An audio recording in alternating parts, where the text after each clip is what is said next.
3 times ओम बोलेंगे। Inhale ओ,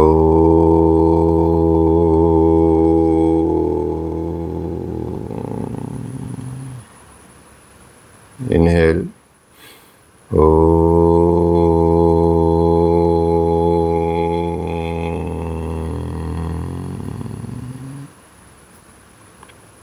inhale ओ,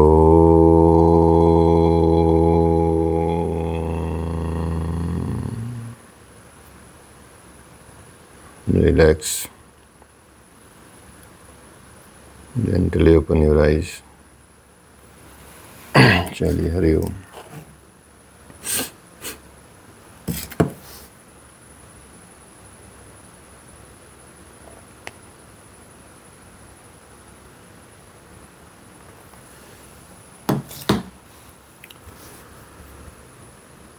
श्रीमद् भगवद गीता। ओम श्री परमात्मने नमः। अथ अष्टोध्याय। 8वां चैप्टर है, 8वां अध्याय है अक्षर ब्रह्म योग। इस अध्याय का नाम तो लास्ट में आता है, पहले समझ लिया जाता है। तो आपने 7वें अध्याय में भगवान ने कहा कि हमको पुण्य कर्म, नियत कर्म या आराधना करनी चाहिए, और जो नित्य कर्म करता है, पुण्य कर्म करता है, वो ऐसा योगी, भगवान ने उसको योगी कहा है। क्योंकि भगवान बार बार बोलते हैं कि योगी हो जाए अर्जुन, तू योगी हो जा। तो इसलिए भगवान बता रहे हैं कि जो नित्य कर्म करता है, भगवान की आराधना करता है, और ऐसा करने वाला जो योगी है, वो जितने भी उसके पाप हैं, सभी पापों से, संपूर्ण पापों से छूटकर वो उस परम ब्रह्म परमात्मा को में व्याप्त हो जाता है, उसको प्राप्त हो जाता है। तो इसलिए उस ब्रह्म को वो जान जाता है। तो यहाँ ये समझ लीजिए कि जो नियत कर्म है, अर्थात कोई कर्म, कोई ऐसी एक वस्तु है, मतलब कर्म से हम जब ब्रह्म को प्राप्त कर जाते हैं, तो कर्म कोई एक ऐसी वस्तु है जो हमें, जो सर्वव्याप्त ब्रह्म की जानकारी दिला सकते हैं। और उस कर्म को करने वाले व्याप्त ब्रह्म को, संपूर्ण कर्म को, संपूर्ण अध्यात्म को, संपूर्ण अधिदैव को, संपूर्ण अधिभूत को और संपूर्ण अधियज्ञ को, सबको और भगवान को जान जाता है। इसलिए कर्म एक ऐसी वस्तु है, कोई ना कोई ऐसी वस्तु है जो इन सब का परिचय कराती है। कैसा कर्म हो वो देखना पड़ेगा। नियत कर्म भगवान बताते आ रहे हैं, और भगवान बता रहे हैं कि वो अंत काल में भी मुझको ही जानता है। जब उसका अंतिम समय होता है, उस वक्त भी उनकी जानकारी कभी भी विस्मृत नहीं होती, भूलता नहीं है। जो मुझे जानने का प्रयास करने लगता है और इन ऐसे कर्मों में चला जाता है, नियत कर्मों में चला जाता है, तो अंत काल में भी उसकी स्मृति भ्रमित नहीं होती, अर्थात वो मुझे जानता रहता है। तो इस पर भगवान से प्रश्न करते हैं अर्जुन। फिर से प्रश्न करते हैं, किम तद ब्रह्म किम अध्यात्मम किम कर्म पुरुषोत्तम अधिभूतम च किम प्रोक्तम अधिदैवम किम उच्यते। कि हे पुरुषोत्तम, हे भगवान, वह ब्रह्म क्या है, अध्यात्म क्या है, कर्म क्या है, अधिभूत क्या है, अधिदैव किसे कहा जाता है, अधियज्ञ कथम कौत्र देहिस्मन् मधुसूदन प्रयाण काले च कथ ज्ञेयसी नियता में भी। कि हे मधुसूदन, यहाँ अधियज्ञ कौन है और वह इस शरीर में कैसे है, ये बताइए। ये हम जानते हैं, सिद्ध है कि अधियज्ञ अर्थात यज्ञ का जो अधिष्ठाता कोई ऐसा पुरुष है, यज्ञ का अधिष्ठाता कोई ऐसा पुरुष है जो मनुष्य शरीर के आधार वाला है और समाहित चित्त वाले पुरुषों द्वारा अंत समय में आप किस प्रकार जानने में आते हैं। अंत समय में आपने बोला कि अंत समय में वो नहीं भूलता, तो अंत समय में भी आप कैसे याद आ जाते हैं या कैसे जानने में आते हैं। इन सारे प्रश्नों का, 7 प्रश्नों का उत्तर भगवान कृष्ण देते हैं अर्जुन को। जो जो अर्जुन की जिज्ञासा थी उसका प्रश्न यहाँ भगवान देना शुरू करते हैं। श्री भगवान उवाच। भगवान कहते हैं, अक्षरम ब्रह्म परम स्वभावो अध्यात्म मुच्यते भूत भावोद्भव करो विसर्ग कर्म संगीतः। अक्षर ब्रह्म परमम, अक्षर ब्रह्म परमम, जो अक्षय है, अक्षय मतलब जिसका कभी क्षय नहीं होता, जिसका कभी नाश नहीं होता, जो नाश रहित है, जो अक्षय है, वही परम ब्रह्म है, वही परमेश्वर है, वही परमात्मा है, वही परम ब्रह्म कहा जाता है। स्वभाव अध्यात्म उच्यते, जो स्वम में स्थिर भाव रख लेता है, अर्थात जो स्वम में स्थिर हो जाता है, स्वस्थित हो जाता है, जो स्वम में स्थिर भाव रख लेता है या स्वम में स्थिर भाव ही अध्यात्म है। स्वम में स्थिर भाव ही अध्यात्म है, अर्थात आत्मा का आधिपत्य, अध्यात्म वो कहा जाता है। जैसे महर्षि पतंजलि कहते हैं कि ये योग क्या है और योग क्यों करना है, चित्तवृत्तियों का निरोध क्यों करना है, क्योंकि तदा दृष्टु स्वरूप स्थानम, तब व्यक्ति मनुष्य अपने स्वरूप में स्थित हो जाता है। तो यहाँ भगवान यही बता रहे हैं कि स्वम में स्थित हो जाता है। स्वम में स्थिर रखना या स्वम में स्थिर भाव ही अध्यात्म कहा जाता है, अर्थात आत्मा का आधिपत्य कहा जाता है। तो ऐसे ही फिर प्रश्न करते हैं, यहाँ देखिए बिल्कुल सेम आ रहा है पतंजलि योग सूत्र। फिर प्रश्न करते हैं कि उससे पहले मनुष्य क्या रहता है। तो पतंजलि बोलते हैं वृत्ति सारूप्य मित्रत्र, वृत्ति जैसी वृत्ति वैसा व्यक्ति। तो भगवान भी यहीं ये बात कर रहे हैं कि जो स्वयं में स्थिर हो जाता है वो तो अध्यात्म को प्राप्त कर लेता है, या आत्मा ही का ही अध्यात्म है या आधिपत्य है। इससे पहले सभी माया के आधिपत्य में रहते हैं, अर्थात जैसी वृत्ति में वो जीवन जिएगा, जैसा वो माहौल में जीवन जिएगा, वैसा ही वो बनेगा, वैसा ही व्यक्ति रहता है। तो भगवान भी यही बता रहे हैं कि इससे पहले माया, सभी जो लोग हैं माया के आधिपत्य में रहते हैं, लेकिन क्योंकि जब स्वभाव अर्थात स्वरूप में स्थिर भाव हो जाता है, स्व में स्थिर भाव मिल जाता है, तो आत्मा का ही आधिपत्य उसमें प्रवाहित होने लगता है, वो आत्म स्वरूप होने लगता है, वो आत्मा के आधिपत्य में ही रहने लगता है, और यही अध्यात्म है। और अध्यात्म ही परिकाष्ठा है, अध्यात्म ही पराकाष्ठा, अर्थात हमको अंतिम लक्ष्य वही है, प्राप्त करना, अध्यात्म प्राप्त करना, जिसको आज लोग स्पिरिचुअलिटी कहा जाता है ना। Are you spiritual? Yes, I am very spiritual, but going to buy a gold bar, ठीक है, because I have to do something, buy a घर, बाई ए हाउस, ये वो। फिर भाई अध्यात्म कहाँ है? कि ठीक है, लेकिन तुम्हारा लालच तो वहाँ जा रहा है। तो लालची होते हुए भी सिर्फ एक फैशन शब्द लाना, भगवान बताते हैं सिर्फ बोलना ही अध्यात्म नहीं है, सिर्फ उसके बारे में बात करना ही अध्यात्म नहीं है, सिर्फ उसकी चर्चा करना ही अध्यात्म नहीं है। अध्यात्म को ग्रहण करना पड़ता है। क्यों?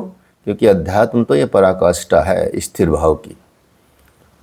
स्वाधिष्ठान, जो आपका स्वयं का स्थान है, वही तो आपका अधिष्ठान है, वही स्थिति लानी है। तो अध्यात्म छोटी मोटी चीज़ नहीं है, अध्यात्म अपने रूप में अपनी पराकाष्ठा वाली चीज़ है। भूत भावोद्भव कर, भूतों के वे भाव जो कुछ ना कुछ उद्भव करते हैं, मतलब प्राणियों के वो संकल्प। क्या संकल्प हो सकते हैं प्राणियों के? जो भले हों बुरे संस्कार की रचना करते हैं, वो प्राणियों के संस्कार होते हैं। विसर्ग और विसर्जन, उनका मिट जाना ही कर्म की पराकाष्ठा है। भूत भावोद्भव कर, भूतों के मतलब भूत प्राणियों के जो संकल्प विकल्प हैं, अच्छे बुरे संस्कार हैं, विसर्ग विसर्जन है, या उनका विसर्ग होना, उनका विसर्जन होना, उनका खत्म हो जाना, उनका मिट जाना ही कर्म की पराकाष्ठा है। यही अपने आप में संपूर्ण कर्म है। अर्थात हमारे कर्म ऐसे हों कि हमको संस्कार न टच करें, संस्कार इकट्ठे ना होए हमारे, जिसके लिए भगवान कहते हैं कि वह संपूर्ण कर्म को जानता है। जो इस तरह से व्यवहार करता है, जिसके इस तरह की सब चीज़ें छूट गई हैं, वो संपूर्ण कर्म को जान जाएगा और वहाँ कर्म अपने आप में पूर्ण हो जाएगा, आगे उसकी आवश्यकता नहीं है। नियत कर्म इसी को बोलते हैं। तो इस अवस्था में जब भूतों के भाव जो कुछ न कुछ रचते रहते हैं, भले और बुरे संस्कार संग्रह करते रहते हैं, बनाते रहते हैं, वे जब सर्वथा शांत हो जाएं, वे जब कंप्लीटली शांत हो जाएं, यही कर्म की संपूर्णता हो जाती है। इसके आगे कर्म करने की आवश्यकता नहीं रह जाती। इसलिए कर्म कोई ऐसी वस्तु है जो भूतों के संपूर्ण संकल्पों को, जिनसे कुछ न कुछ संस्कार बनते हैं, उनका शमन कर देती है। कर्म का यहाँ मतलब है आराधना, चिंतन, जो यज्ञ में है। अर्थात कर्मों के संस्कारों को हम कर्म से ही काट सकते हैं। जैसे लोहा लोहे को काटता है, बोलते हैं ना, लोहा लोहे को काटता है, ठीक है। ऐसे ही कर्मों के संस्कारों को हम कर्मों से ही काटते हैं, लेकिन दिशा बदल देनी पड़ती है, स्थिति बदल देनी पड़ती है, आपको ज्ञान मार्ग में उतरना पड़ता है, ठीक है। तो ये ऐसा हो जाता है।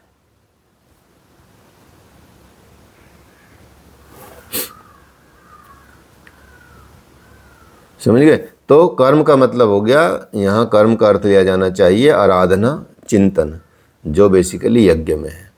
तो कर्म की ऐसी स्थिति है, कर्म वह कर्म को कर्म कहा जाएगा जिस कर्म के द्वारा आपके जो अच्छे बुरे, भले बुरे, शुभ अशुभ सारे संस्कार कट जाएं और आप सर्वथा शांत हो जाएं, आप में स्थिरता आ जाए, आप स्वयं में स्थित हो जाएं उसको, ठीक है। अधिभूतम क्षरो भावः पुरुष अधिदैवतम अधियज्ञों में वात्र देह भृतामवर। भगवान बताते हैं कि जब तक अक्षय भाव नहीं मिलता, जब तक वो भाव नहीं मिलता जो अक्षय भाव है, अर्थात आत्म भाव नहीं प्राप्त होता, आत्म रूप में स्थित नहीं होता, तब तक नष्ट होने वाले संपूर्ण क्षर भाव अधिभूत अर्थात भूतों के अधिष्ठान है, वो तब तक अधिभूत है। जब तक आपके जीवन में, आपके स्थिति में आपकी स्थिति नहीं मिलती है, अर्थात स्थिरता नहीं मिलती है, या आप सिर्फ उन्हीं में हैं जो क्षर होने वाली वस्तुएं हैं, तब तक वो अधिभूत है, अर्थात भूतों का अधिष्ठान है। अक्षय भाव मिलने पे ये खत्म हो जाता है, और वही भूतों की उत्पत्ति के कारण है। भूतों की उत्पत्ति के कारण भी वही हो जाता है। पुरुष है च अधिदैवतम, और जो प्रकृति से परे परम पुरुष है, जो प्रकृति से परे परम पुरुष है, वही अधिदैव है। क्यों? क्योंकि वो संपूर्ण देवों का, संपूर्ण दैवी संपदा का वही अधिष्ठाता है, अर्थात वहीं से सभी दैवी संपद उत्पन्न होता है, सभी अच्छी चीज़ों का उत्पत्ति वहीं से होती है, संपूर्ण देवों की उत्पत्ति वहीं से होती है। संपूर्ण दैव की उत्पत्ति उसी को कहा जाता है, अधिष्ठाता, जो दैव का अधिष्ठाता है। तो यही बताते हैं भगवान कि दैवी संपद उसी परम देव में विलीन हो जाती है। तो हे देहधारियों में अर्जुन श्रेष्ठ, श्रेष्ठ अर्जुन, इस मनुष्य तन में मैं ही अधियज्ञ हूँ, अर्थात मुझे ही प्राप्त करना है आपको। इस आपके शरीर में, इस मनुष्य के तन में मैं ही अधियज्ञ हूँ, अर्थात यज्ञों का अधिष्ठाता हूँ। जो भी यज्ञ करते हैं, दैवी यज्ञ करते हैं, उनका अधिष्ठाता मैं ही हूँ। इसलिए इस शरीर में जो अव्यक्त स्वरूप में स्थित महापुरुष जो है, जो अव्यक्त शरीर, अव्यक्त स्वरूप में, मतलब उसको व्यक्त नहीं किया जा सकता या वो व्यक्त नहीं है, वो ऐसा महापुरुष ही अधियज्ञ है। तो भगवान कृष्ण तो एक योगी थे जो संपूर्ण यज्ञों के भोक्ता हैं। अंत में यज्ञ उन्हीं में प्रवेश पा जाते हैं, अर्थात वही परम स्वरूप मिल जाता है। इस तरह से अर्जुन के प्रश्नों का कुछ समाधान हुआ। 6 प्रश्नों का समाधान भगवान कर चुके हैं। अब अंतिम प्रश्न बताते हैं कि अंत काल में कैसे आप जानने में आते हैं, जो कभी विस्मृत नहीं होते। अंत काल में, मनुष्य का अंत काल में तो बहुत सारी चीज़ें आती हैं। जब मनुष्य का अंत काल आता है ना, तो उसको बहुत चीज़ें उसके दिमाग में चलती हैं, पूरे परिवार की, उसके कर्मों की, उसके सिस्टम की, उसके सब की, मतलब बहुत ज़्यादा उसके दिमाग में चलते। तो उस वक्त भगवान जल्दी से याद नहीं आते। इसलिए भगवान ने यहाँ गारंटी दी है कि भाई देखो, अगर भगवान बताते हैं अंत काले च मामेव स्मरण मुक्त्वा कलेवरम यह प्रयाति स मद भावम याति नास्त्यत्र संशय। भगवान बताते हैं कि योगेश्वर भगवान कृष्ण बोलते हैं कि जो पुरुष अंत काल में, अर्थात मन के निरोध और विलय काल में, जब मेरा ही स्मरण करते हुए इस शरीर को छोड़ता है या इस शरीर से अलग होता है, जब उसको वो निरोध कर लेता है सारी चीज़ों का और मुझसे अलग होता है और मुझे अंत समय में मेरा स्मरण करता है,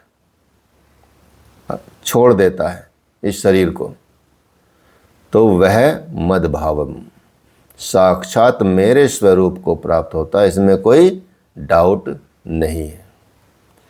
तो भगवान यहाँ ये गारंटी दे रहे हैं कि भाई तुम कुछ भी करते रहो जीवन भर, लेकिन लास्ट में यदि तुमने मुझे याद कर लिया और मेरे को संपूर्णतः से याद कर लिया, कुछ और तुम्हारे दिमाग में नहीं रहा और मैं ही रहा, तो समझो मैं ही मिलूँगा, उसकी चिंता न करो। इतना बड़ा सर्टिफिकेट दिया भगवान ने ये आपको, ठीक है, चोर उचक्कों को भी और नॉर्मल को भी, साधु संतों को भी, सबको, मतलब इतनी बड़ी गारंटी दे दी भगवान ने कि भाई ऐसा करो, तुम अंत काल में जब शरीर छोड़ रहे हो तो मेरा स्मरण कर लो बस। अब जब ऐसा कर लोगे अंत काल में, जब एकदम लास्ट पॉइंट आ रहा है कि अब मरने वाला हूँ, बस अभी निकलने वाला, उससे पहले बस मुझे याद कर लो। अब ये तो सबको पता ही होगा कि किस टाइम कौन निकलने वाला है, ठीक है। तो मतलब टाइम फिक्स है कि भाई हाँ उस टाइम पे निकलेंगे, तो उस टाइम पे अपना याद कर लेंगे तो टाइम आ जाएगा, ठीक है।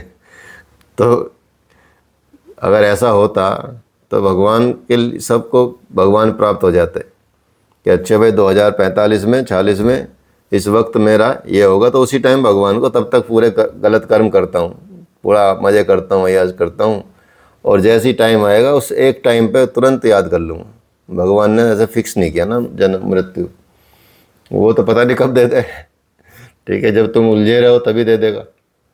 तो इसलिए शरीर का निधन यहाँ अपने सनातन में मरना नहीं माना जाता, मृत्यु नहीं मानी जाती।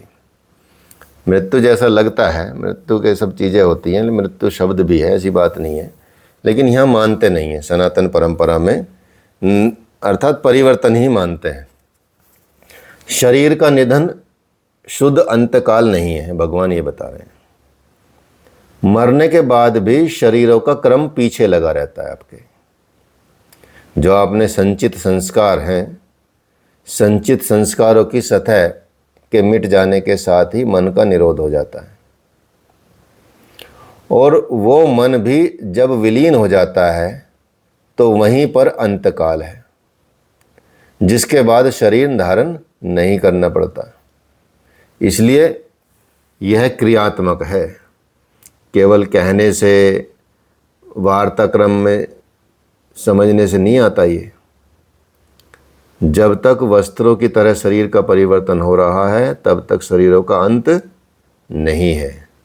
मन का निरोध, निरुद्ध मन, उसके भी विलय काल में जीते जी शरीर के संबंधों का विच्छेद हो जाना, और यदि मरने के बाद ही स्थिति यह मिलती है तो श्री कृष्ण भी पूर्ण होते। उन्होंने कहा कि अनेक जन्मों के अभ्यास से प्राप्ति वाला ज्ञानी, अनेक जन्मों के अभ्यास से, केवल एक जन्म का अभ्यास नहीं है, अनेक जन्मों के अभ्यास से जो प्राप्ति वाला ज्ञानी है, साक्षात वो मेरा स्वरूप है, मैं वह हूँ और वह मुझ में है। लेश मात्र भी उसमें और मुझ में कोई अंतर नहीं है, वह जीते जी की प्राप्ति है। और जब फिर कभी शरीर न मिले तो वह शरीरों का अंत है। भगवान बताते हैं कि ये प्राप्ति जीते जी होती है,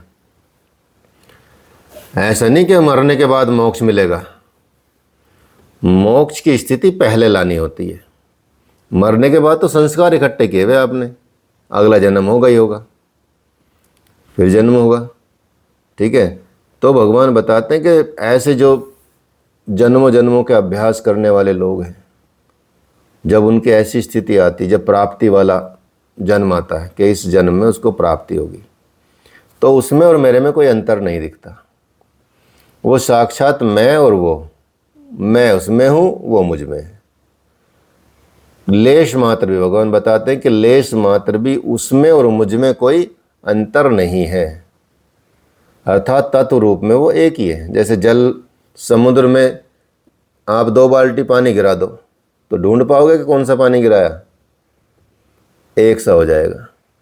या एक बाल्टी का पानी लिया, दूसरी बाल्टी से पानी लिया और सेम पानी है, दूसरी बाल्टी का पानी का एक गिलास उठा के उसमें डाल दिया दूसरी बाल्टी में, तो पता ही नहीं लगेगा कि वो है क्या, आप ढूंढ ही नहीं पाएंगे। ऐसा एकता आ जाती है, ठीक है। तो भगवान ये बताते हैं कि फिर उसमें और मुझ में कोई अंतर नहीं है। और ये स्थिति कब आती है, ये स्थिति बताते हैं भगवान, ये स्थिति आती है जीते जी। ये जीते जी की प्राप्ति है। जीते जी ही आपको ऐसा स्तर ले आना है कि कभी फिर शरीर न मिले, फिर वो है शरीरों का अंत। तो ये तो वास्तविक रूप से शरीरों का अंत का चित्रण भगवान ने किया है। इसके बाद जन्म नहीं लेना पड़ता। दूसरा शरीर अंत होता है मृत्यु, जो सबसे ज़्यादा लोक प्रचलित है। किंतु इस शरीर के पश्चात, इस शरीर के अंत में पुनः जन्म लेना पड़ता है।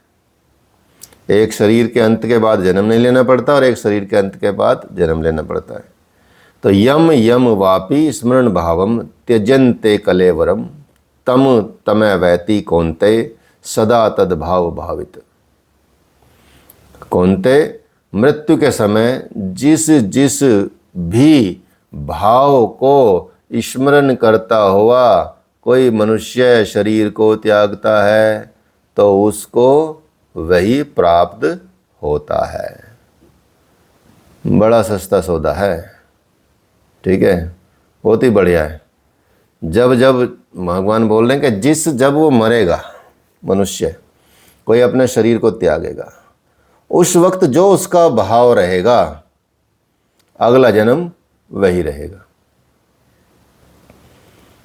उसका भाव रहेगा कि भाई ये घर कैसे संभाला जाएगा, घर की रक्षा कैसे होगी, इतने सारी चीज़ें कैमरे लगा के छोड़ के जाया हूँ, अब मैं कैमरे का ध्यान रखता था फिर भी पता नहीं क्या रहेगा, कहीं ये ना हो जाए, कहीं वो ना हो जाए। भगवान बोलेगा जा बेटा, तुझे उसके सामने कुत्ता बना के बैठाता हूँ, रखवाली कर घर की, ठीक है। सोचेगा तिजोरी में इतना धन है, लोकर हैं बैंक में, उनका क्या होगा? तो भगवान नाग बना के बैठेगा कि चलो नाग बनाते हैं, तो धन की रक्षा कर। ठीक है, तो भगवान ये सी दोनों गारंटी दे रहे हैं कि देखो, या तो मुझे प्राप्त कर लो, अंत जन्म में मुझे याद कर लो, या भगवान बता रहे हैं कि हे अर्जुन, मृत्यु के समय मनुष्य जिस जिस भाव को स्मरण करता है, जिस जिस भाव को याद करता है, शरीर को त्यागता है, उसको ही वो प्राप्त होता है। तो बड़ा बढ़िया है, फिर तो मज़े ही मज़े हैं। क्या आजीवन मौज करें और मरने लगे तो भगवान का स्मरण कर लें। किंतु भगवान कहते हैं कि भाई ऐसा नहीं होता, ऐसा होता नहीं है। सदा तद भाव भाविता, उस ही भाव का चिंतन कर पाता है जैसा जीवन भर किया है। भगवान बोलते हैं कि उस वक्त में वही भाव आता है जो जीवन भर जिस चीज की प्रैक्टिस की है, वही बार बार विचार आता है मन में। तो जिसका जीवन भर अभ्यास किया है वही तो आएगा। इसलिए निरंतर चिंतन का बात की जाती है, निरंतर स्मरण की बात की जाती है, निरंतर भगवान के नाम जप की बात की जाती है। मन में चलता रहे, निरंतर चलता रहे। तो यही बताते हैं भगवान कि उस ही भाव का चिंतन कर पाता है मनुष्य जैसा वो जीवन भर जिया है, जैसा जीवन भर किया है। यही विचार मर बस आता है कि जिसका जीवन भर अभ्यास किया गया है, अन्यथा नहीं हो पाता। इसलिए भगवान बताते हैं, इसलिए अर्जुन तू हर समय मेरा स्मरण कर और युद्ध कर।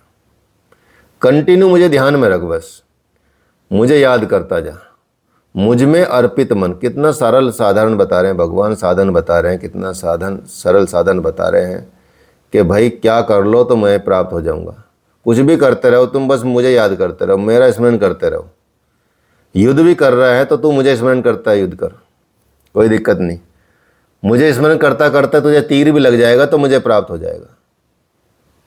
ठीक है, तो इसलिए तू हर समय मेरा स्मरण कर और युद्ध कर। जब तुझे ये आदत पड़ जाएगी कंटिन्यू स्मरण करने की, कंटिन्यू, फिर तुझसे वो जब छूटेगा नहीं, तुझसे मेरा नाम छूटेगा नहीं, तो तभी तो प्राप्त होगा। नहीं तो तुझे क्या पता कब मृत्यु तेरी आने वाली है, कि भाई हाँ तभी कर लूँगा जब मृत्यु आएगी। अगर ऐसी गारंटी होती तो फिर भी ठीक मानते, लेकिन कब किसको जाना है किसी को पता नहीं है। उस अवस्था में तो तभी वो ये चीज़ याद रह सकती जो लगातार चल रही हो। तो भगवान ये बताते हैं कि अर्जुन तू हर समय मेरा स्मरण कर और युद्ध कर, मुझ पर अर्पित मन वाला हो जा, बुद्धि से युक्त होकर तू निसंदेह मुझे ही प्राप्त होगा। निरंतर चिंतन और युद्ध एक साथ कैसे संभव हो सकता है? ठीक है, युद्ध का स्वरूप कैसे हो सकता है? ठीक है, युद्ध का स्वरूप ऐसे ही हो सकता है जैसे लड़ाई करते हुए बोलते हैं जय बजरंग बली की, मारो। ठीक है, जय बजरंग बली, हर हर महादेव, ऐसे करके जो युद्ध लड़ते हैं वही है, वही बता रहे भगवान यहाँ। जय कन्हैया लाल की बोलते जाओ, भगवान की बोलते जाओ और तीर चलाते जाओ, हर तीर पे भगवान का नाम लेते जाओ, हर युद्ध पे। तो लेकिन ऐसे ही तो स्मरण का स्वरूप भी भगवान बताते हैं कि चलो स्मरण का स्वरूप भी बताते हैं, स्पष्ट कर देते हैं। अभ्यास योग युक्तेन चेतसा नान्यगामन परम पुरुषम दिव्यम याति पार्थानुचिंतन्य। हे पार्थ, उस स्मरण करने के योग के अभ्यास से युक्त मेरा चिंतन और योग का अभ्यास पर्याय है। अर्थात मेरे सिवाय दूसरी ओर न जाने वाली, जो चित्त से निरंतर चिंतन करने वाली परम और प्रकाश स्वरूप दिव्य पुरुष परमात्मा को प्राप्त होता है। अगर स्मरण करने का योग आपके जीवन में आ गया, उसका अभ्यास हो गया, योग का अभ्यास हो गया, स्मरण करके योग का अभ्यास हो गया। जैसे अगर कोई बोले कि जी भगवान ने बोला लेकिन रात को कैसे चिंतन होगा, ऐसे तो लोग कई बार सोते सोते मर जाते हैं। ठीक है, तो रात को तो कोई चिंतन नहीं करता, तो शास्त्रों में बात आई है, भगवान की भी बात है कि जो रात को सोते समय भगवान का चिंतन करके सोएगा और सुबह उठ के भगवान का चिंतन करेगा, वो पूरी रात उसकी चिंतन में आ जाएगी, वो स्मरण में आ जाएगी, वो काउंट होगा, हर पल काउंट होगा उसमें। ठीक है, इसलिए चिंता करने की बात नहीं है। जब जाग जाओ, जागृत अवस्था में आ जाओ, तो फिर मन से चिंतन करने लगो। तो यही बताते हैं भगवान के स्मरण का योग यदि हो जाए, उसका अभ्यास यदि हो जाए, मेरा चिंतन और योग का अभ्यास इसमें बहुत महत्वपूर्ण है। इसलिए मेरे सिवा दूसरी वस्तु को नहीं जानने वाला और जो चिंतन में चित्त से निरंतर चिंतन करने वाला व्यक्ति, वो परमात्मा को प्राप्त हो जाए। तो इसलिए कोई भी वस्तु, मान ले ये कोई तस्वीर हुई, मूर्ति हुई, कोई चीज़ हुई कि ये भगवान है, इसके सिवा और किसी वस्तु का स्मरण नहीं आना चाहिए। इसके अगल बगल कोई चीज़ दिखाई नहीं देनी चाहिए। अन्य कुछ भी है अगर दिखता है तो स्मरण खंडित हो जाएगा।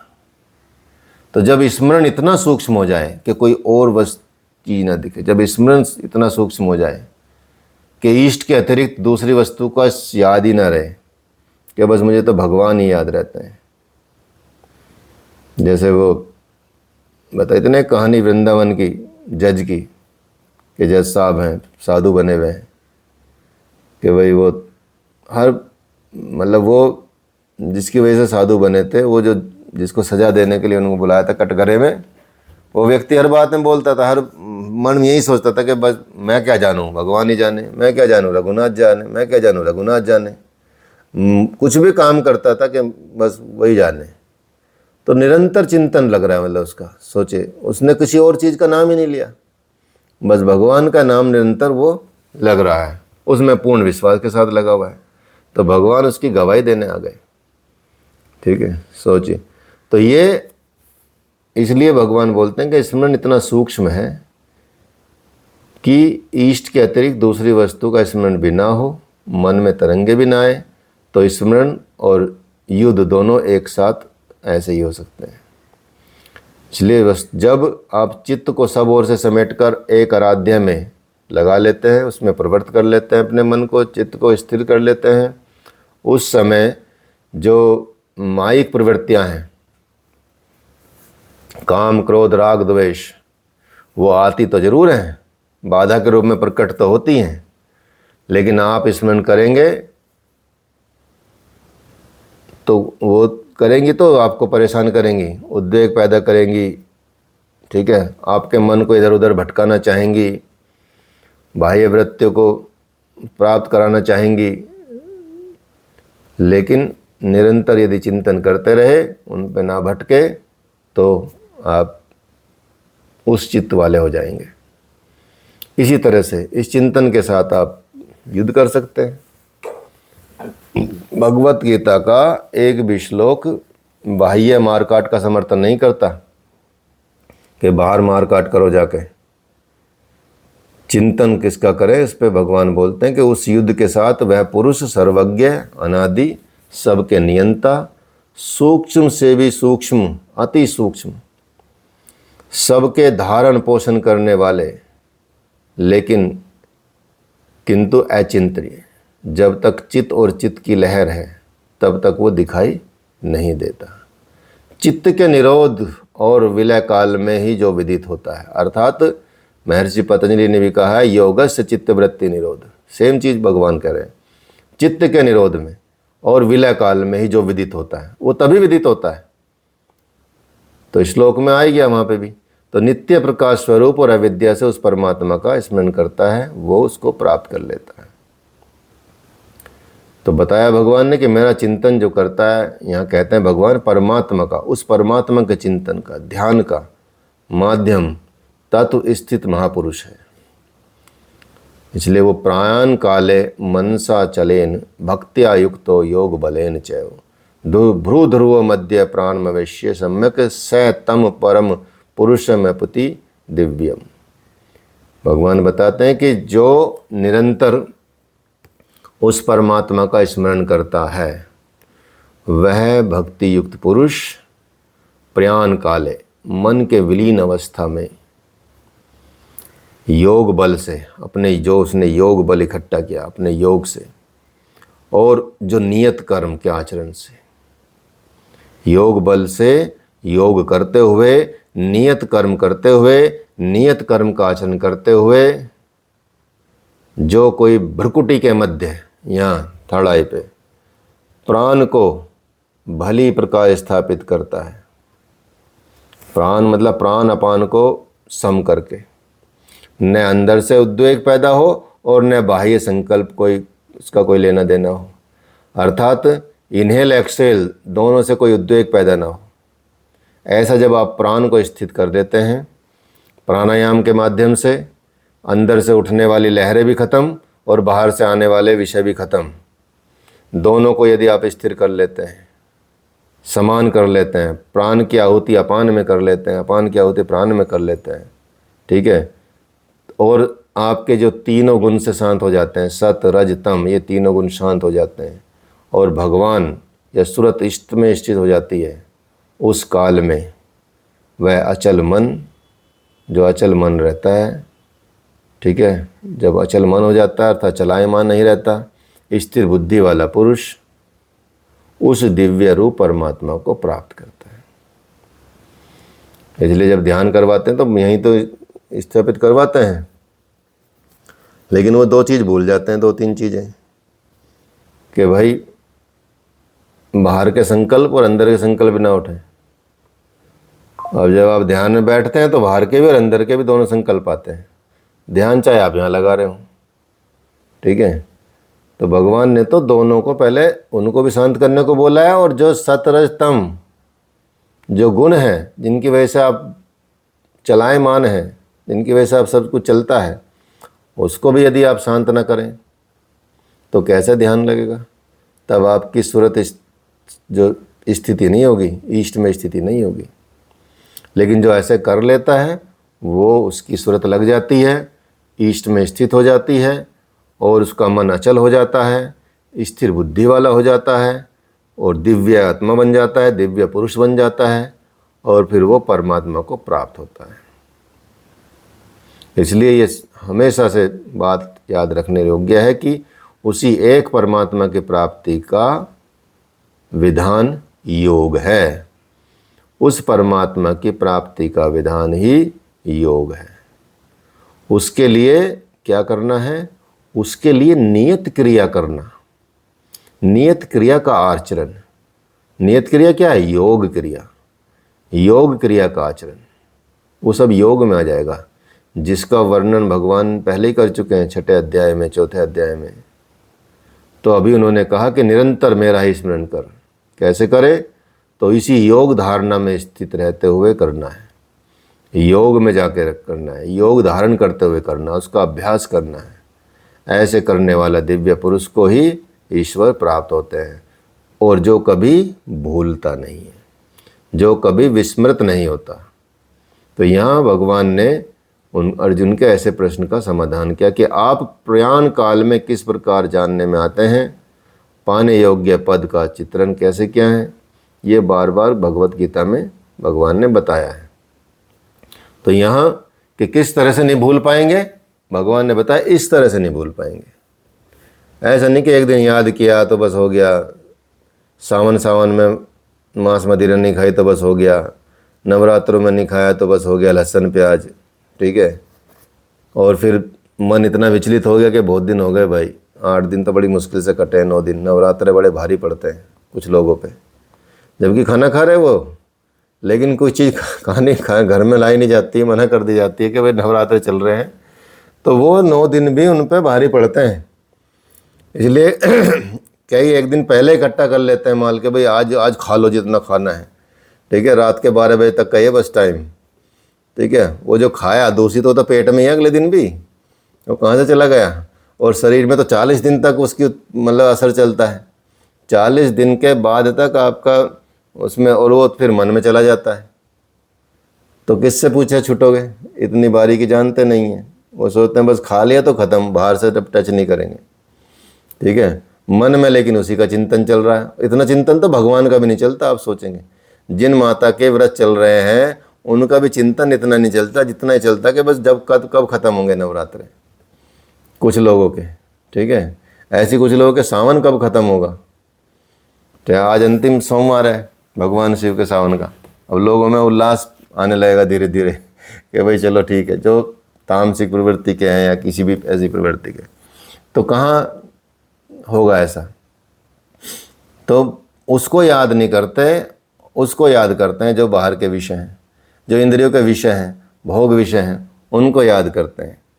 तो भगवान ये कहते हैं कि भाई ऐसे नहीं होगा कुछ, जैसे मैंने बताया वैसे करो। यद अक्षरम वेद विदो वदंती विशंति यद्यतो वीतरागा यदिच्छन्तो ब्रह्मचर्य चरंती तत्ते पदम संग्रहण प्रवक्ष्ये। वेदविद अर्थात अविदित तत्व को प्रत्यक्ष जानने वाले लोग,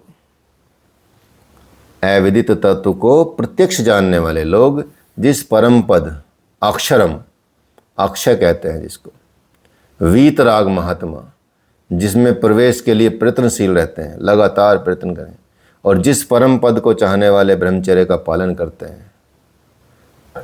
ब्रह्मचर्य का पालन का मतलब नहीं, ये नहीं है ब्रह्मचर्य का अर्थ जनन इंद्रिया मात्र का निरोध नहीं है, ठीक है, बल्कि ब्रह्म आचरित चाहे ब्रह्मचारी बाह्य स्पर्शों को मन से त्याग कर ब्रह्म का निरंतर चिंतन, स्मरण ही ब्रह्मचर्य है। बाह्य स्पर्शों को मन से त्याग देना है और ब्रह्म का निरंतर चिंतन करना है, उसका स्मरण करना है, वही ब्रह्मचर्य है।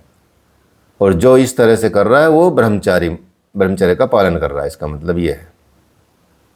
उसमें ये नहीं लिखा कि कोई शादीशुदा हो तो वो ब्रह्मचर्य का पालन नहीं कर सकता, या जो कोई ऐसे रिश्ते में हो तो वो ब्रह्मचर्य का पालन नहीं कर सकता। कर सकता है, क्योंकि वही आचरण करना है, उसको उन विषयों से हटाना है, ठीक है। तो जो ब्रह्म का दर्शन करा उसी में स्थान दिलाया, शांत हो जाता है। इस आचरण से इंद्रियां संयम नहीं बल्कि सकलेंद्रिय संयम हो जाती हैं। इस तरह से आपकी इंद्रियां कंप्लीटली संयम हो जाती हैं, स्वयं स्थित हो जाती हैं। और इस प्रकार जो ब्रह्मचर्य का आचरण करते हैं, जो हृदय में संग्रह करने योग्य है, धारण करने योग्य है, उस पद को भगवान कहते हैं कि मैं तेरे लिए कहूँगा, कि जो उस पद को धारण करने के योग्य है, क्या है, वो कैसे पाया जाता है। तो भगवान कहते हैं कि सर्वद्वाराणि संयम्य मनोहृदय निरुद्ध चय मूर्धान्यात्मनः प्राणम स्थित योग धारणम, के सब इंद्रियों के दरवाजों को रोक कर, जितनी भी इंद्रियां हैं उनके दरवाजे बंद कर दो, शट कर दो, ठीक है। वासनाओं से अलग रहकर मन को हृदय में स्थित कर लो। ध्यान हृदय में धरा जाता है, बाहर नहीं। पूजा बाहर नहीं होती। प्राण अर्थात अंतःकरण के व्यापार को मस्तिष्क में आप निरोध करके योग धारणा में स्थित होकर योग को धारण किए रहना। तो भगवान बताते हैं कि पहले क्या करना है, सारी इंद्रियों को के दरवाजों को रोक लो, वासनाओं से अलग हो जाओ। मतलब कहने का मतलब यह है कि जो हमारी कामनाएं हैं, वासनाएं, जो इंद्रियों के विषय हैं, उनसे अलग हो जाओ। मन को हृदय में धारण कर लो। प्राण और अंतःकरण के व्यापार को मस्तिष्क में निरोध कर दो, अर्थात योग में धारण कर लो, स्थित हो जाओ। और जो पुरुष ओम इत्येकाक्षरम ब्रह्म व्याहर मानम स्मरणम यह प्रयाति त्यज्यदेहम स प्रयाति परमागतिम, के जो पुरुष ओम इति, ओम इतना ही, जो अक्षय ब्रह्म का परिचायक है, इसका जप और मेरा स्मरण करता हुआ शरीर का त्याग करता है, वह पुरुष परम गति को प्राप्त होता है। बस ओम का ही जप कर लो। भगवान कहते कुछ नहीं करना, ओम इति, ओम इतना ही, बस ओम ही, ओम ओम ओम ओम ओम, बस इतना ही जपता रहे और इस जप के वो सारे आचरण करता रहे, तो वह मुझे ही प्राप्त होता है, वह मुझे ही प्राप्त होता है। भगवान ये बताते हैं। तो इसलिए भगवान राम ने, भगवान शिव ने भी राम शब्द के जपने पर बल दिया है, ठीक है। रामायण क्या है? रामचरितमानस। रामचरितमानस किसने लिखी है? कौन बताएगा? वाल्मीकि। वाल्मीकि ने लिखी है? बताओ नितिन जी। आप? तुलसीदास ने लिखी है, सॉरी। रामायण लिखी है वाल्मीकि जी ने और रामचरितमानस लिखी है तुलसीदास जी ने। तुलसीदास जी ने कैसे लिखी वो? रामचरितमानस कही किसने है? किसके मुख से निकली है? भगवान शिव के। भगवान शिव की वाणी को रामचरितमानस ने सुना, उसने तुलसीदास जी ने सुना है, वो तब उन्होंने लिखा है। कही गई वो भगवान शिव के मुख से है। ठीक है। और आप देखेंगे शुरू में जब रामचरितमानस आप पढ़ते हैं तो शुरू में मतलब बहुत ज़्यादा भगवान शिव की ही चर्चा है उसमें। तो भगवान शिव बोलते हैं, रमन्ते योगिनो यस्मिन स राम है, रा और मैं के बीच में कबीरा रहा लुकाए। रा और मैं, इन दो अक्षरों के अंतराल में कबीर अपने मन को रोकने में सक्षम हो गए। ये दूसरा सेंटेंस है, रमन्ते योगिनो यस्मिन राम, ये भगवान ने कहा। तो भगवान शिव ने भी किस पे बल दिया है? राम शब्द पे, अर्थात मतलब भगवान के नाम पर। भगवान कृष्ण दे रहे हैं, ओम पर बल दे रहे हैं। ओ अहम से ओम, अर्थात वह सत्ता मेरे भीतर है, कहीं बाहर ढूंढने की आवश्यकता नहीं है। यह ओम भी उस परम सत्ता का परिचय देकर शांत हो जाता है।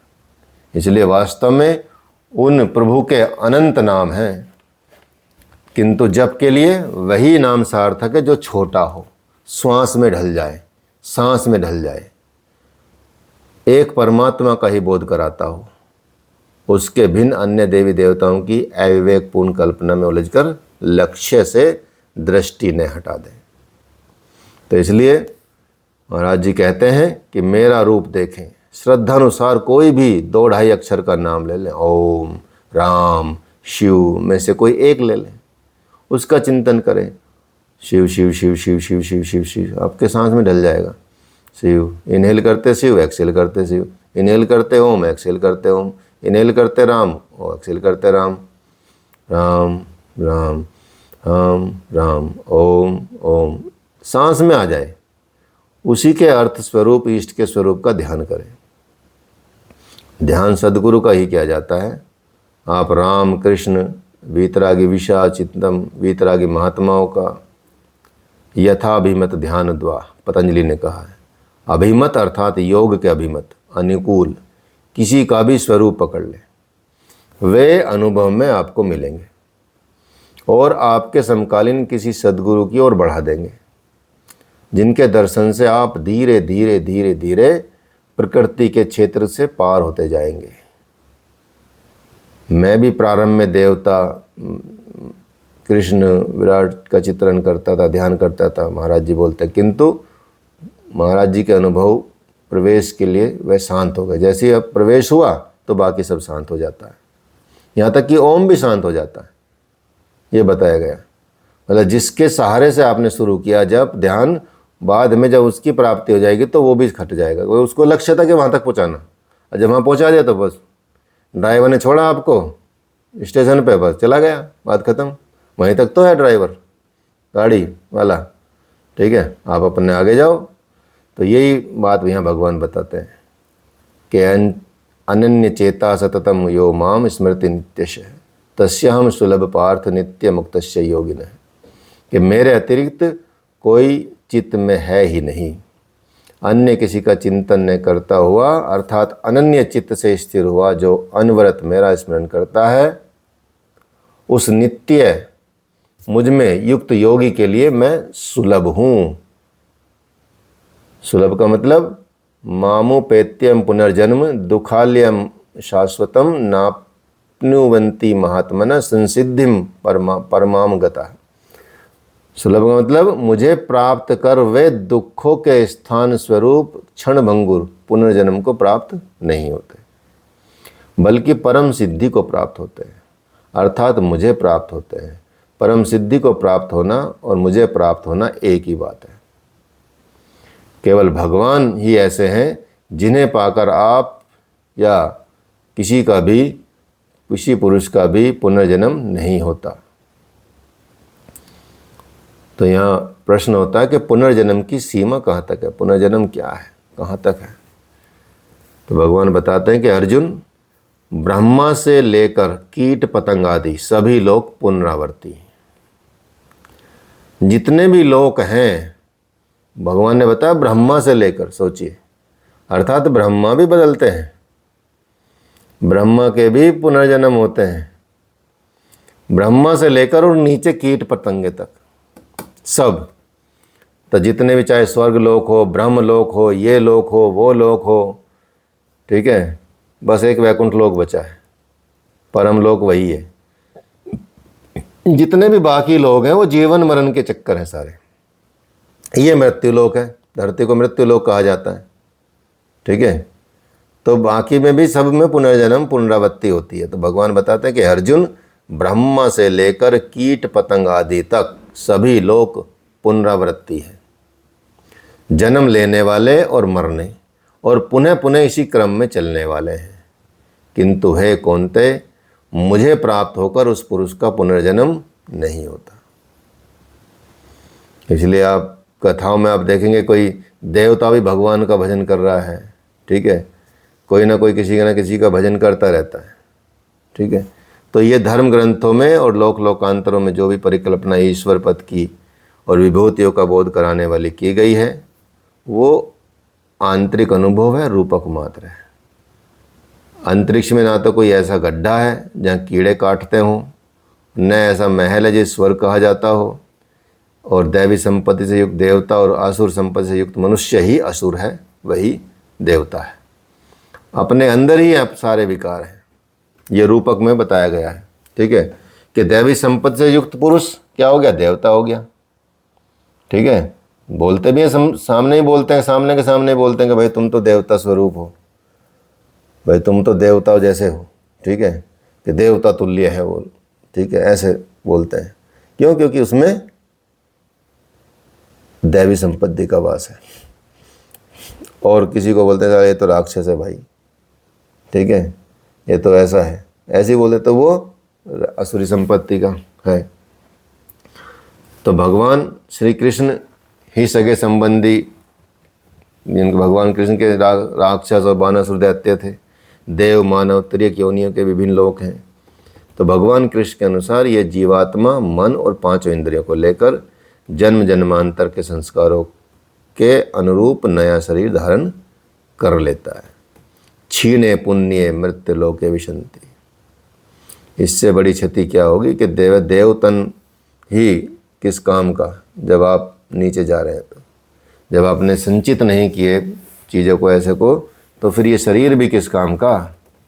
उपनिषदों में भी ये बात की गई है कि यदा सर्वे प्रमुच्यन्ते कामा येस्य हृदय श्रितः अथ मर्त्यो मृत्यो भवत्य ब्रह्म समनुष्यते। कि जब हृदय में स्थित संपूर्ण कामनाएं समूल नष्ट हो जाए, तब मरण धर्म मनुष्य अमर हो जाता है। सिंपल सी बात है। तो भगवान पहले कह ही आए हैं, बताए हैं कि वो जीते जी होता सारा काम। ऐसा नहीं कि मरने के बाद कुछ करोगे, मरने के बाद तो कुछ नहीं कर पाओगे। इसलिए जब हृदय में स्थित संपूर्ण कामनाएं समूल नष्ट हो जाए, तब मरण धर्म मनुष्य अमर हो जाता है, और यही इसी संसार में, इसी मनुष्य शरीर में परम ब्रह्म को भली भांति साक्षात अनुभव करता है। ये है गहराई बात की, ठीक है। तो भगवान यही बताते हैं कि वो ब्रह्म पुनर्जन्म की परिधि में है। क्या है? तो भगवान बताते हैं जो 1000 चतुर्युगों की ब्रह्मा की रात्रि और 1000 चतुर्युगों के उसके दिन को साक्षात जानते हैं, वे पुरुष समय के तत्व को यथार्थ जानते हैं। जो ये समझ लेंगे कि भाई कितने बड़े युग हैं, कितना बड़ा संसार है, कितना बड़ा समय है आपके जन्म के अनुसार, वो फिर समझ जाएंगे कि भाई ये इससे मुक्ति पानी है, नहीं तो इन चक्कर में पड़े रहेंगे। भगवान बताते हैं कि श्लोक में, अभी श्लोक जो अभी बता रहे हैं 17वां, सहस्त्र युग पर्यंत मर्यद ब्राह्मणों विदु रात्रिम युग सहस्त्रानाम प्रत्ययो रात्रौ विदो जना, कि दिन और रात विद्या और अविद्या के रूपक हैं। ब्रह्म विद्या से संयुक्त बुद्धि ब्रह्मा की प्रवेशिका है और ब्रह्म विदृष्ट बुद्धि ब्रह्मा की पराकाष्ठा है और विद्या से संयुक्त बुद्धि ही ब्रह्मा का दिन है। जब आपका ज्ञान हो जाए वही ब्रह्मा का दिन है, जब आप निम्न चले जाएंगे तो वही रात्रि है। जब विद्या कार्यरत होती है उस समय योगी स्वरूप की ओर अग्रसर होता है और अंतःकरण की हजारों प्रवृत्तियों में जितने भी आपके अंदर गलत प्रवृत्तियां हो या किसी भी तरह की अंतःकरण की प्रवृत्तियां हो, वो ईश्वरीय प्रकाश का संचार उनमें होता है। इसी तरह से अविद्या की रात्रि आने पर अंतःकरण की सहस्त्र प्रवृत्तियों में माया का द्वंद प्रभावित होता है। रात्रि में माया प्रभावित होती है, मतलब ऐसी प्रवृत्तियों का आता है, और दिन को उसको कहा जाता है जब वो ईश्वर का प्रकाश फैले। तो यहीं ये चिंतन करने वाली बात है कि अंतःकरण को कैसे शुद्ध किया जाए, अंतःकरण का चिंतन कैसे किया जाए, ईश्वर के चिंतन में कैसे मन को लगाया जाए, ठीक है, उसी आधार पर इसको आगे बढ़ाया जाता है। ठीक है, तो ये है आपका आज तक इतना, आज इतना ही करते हैं।